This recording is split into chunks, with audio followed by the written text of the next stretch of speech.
welcome back to another Coaster Cheetah video. In this video, I'll be reviewing Diamondback at Kings Island, which is a B&M hypercoaster. I'll be going over the coaster's layout, as well as my likes and dislikes.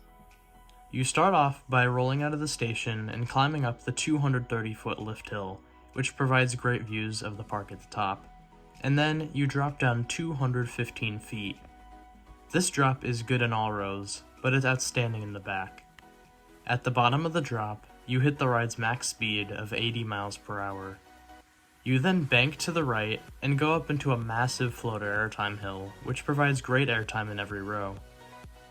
Next, you bank to the left and rise up into another huge airtime hill, once again delivering great floater airtime. Now you'll go into a turnaround, which doesn't do too much, but you immediately get right back into the action with another large airtime hill. This hill is trimmed, but it still does give some good floater. You then bank left and rise into a small helix, which will lead into the mid-course brake run. Unfortunately, Diamondback does throw in a mid-course, which I'm not a fan of, however, the drop off the mid-course is pretty good. You then go over 2 consecutive floater hills, then go into a mini helix turnaround, and then drop into a splashdown. This splashdown is excellent. It looks amazing off-ride, and I honestly wish that more B&M hypers had them. You then go up into one final hill, and then enter the brakes, which ends the 5,282-foot ride experience.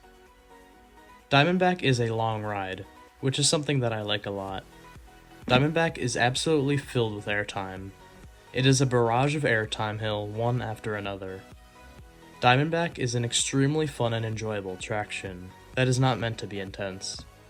I do have one complaint with this ride though, and that's the rattle. I understand that this ride is themed to a rattlesnake, but they didn't need to add an actual rattle to the coaster.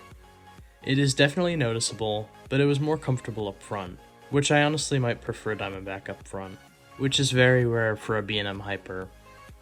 The airtime is pretty much the same between the front and the back, but the front is way less shaky.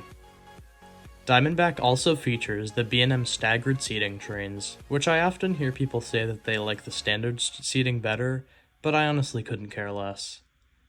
Diamondback looks great. From the ride's logo, the color scheme, and the splashdown, I could watch this ride go all day.